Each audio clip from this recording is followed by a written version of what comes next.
All right, let's get into it. So, you've made it through the opening. You've survived the chaos of the middle game, and now you're here. The board's almost empty. Just a king and a few pawns. This should be the easy part, right? Well, somehow, these are the positions that can be the most confusing and the hardest to actually win. So today, we're going to break down the secrets to absolutely crushing these simple endgames. You know, it's a feeling every chess player knows. Fewer pieces should mean fewer problems.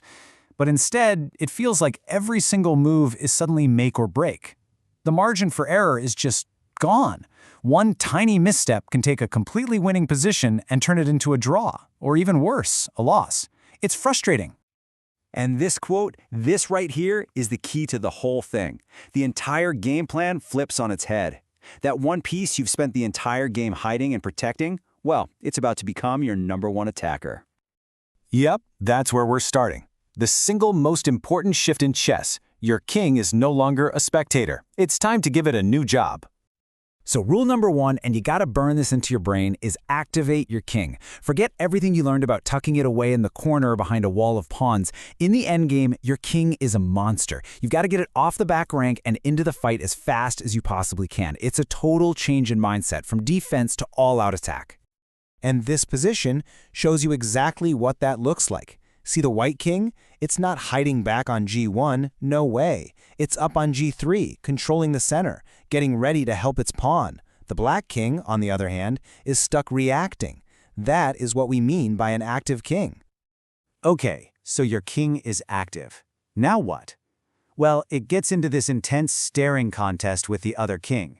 This is a crucial concept in chess called the opposition. And it's the main technique your king uses to just dominate the board. The definition itself is super simple. Just picture the two kings staring at each other with one single square between them. Whoever's turn it isn't has the advantage. It's like you forced the other guy to blink first and step out of your way. Look at this. It's black's turn to move, but where can he go? The white king on F2 is like a brick wall. It blocks all the key squares. No matter where the black king moves, it has to move back or to the side. It has to give up ground. And that means white's king can then step forward and take that space. But here's a super important point from our source material. Just getting the opposition for its own sake doesn't mean anything. It's a tool. It's a lever you pull to get something real, like pushing the other king back, or, and this is the big one, clearing a path for your pawn to score a touchdown. Which brings us to the whole point of all this. An active king using opposition, it's all for one reason: getting a pawn to the other side of the board and making a new queen. All right, your turn.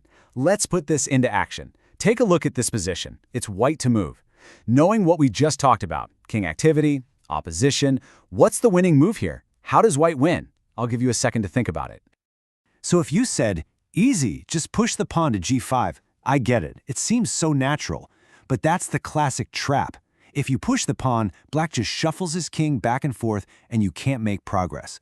You'll end up in a position where the black king has no legal moves but isn't in check, and that's a stalemate, a draw. No, the winning move is 1 Kf4. You bring your king into the game first. You activate the king, and then you use it to personally walk that pawn all the way home. Okay, now let's look at a really cool, powerful strategy. When things look pretty even, you can often break the game wide open by creating what's called an outside passed pawn. The idea here is just brilliant. First, you create a passed pawn on one side of the board. This is your decoy. The enemy king has to go deal with it, right? So it abandons its post and runs way over to the other side. And while it's busy doing that, your king, which is already active, remember, is completely free to just march over and gobble up all their other pawns. It's a race, and you're going to win it. And you can see that strategy perfectly right here.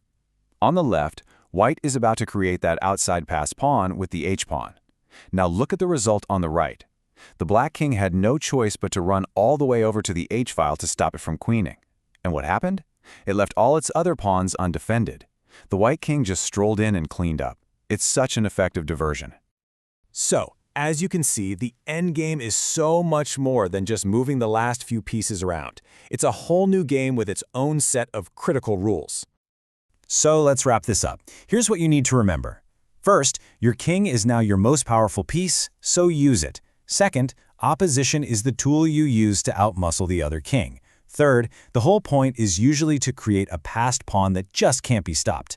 And fourth, an outside passed pawn is an amazing trick to create a winning distraction. And that kind of leaves us with one last big idea to think about. We always talk about the opening, the middle game, and the endgame like they're totally separate things. But what if they aren't? If you know these endgame principles, if you know what a winning position looks like, how does that change the way you play the entire game right from move one? It's something to think about.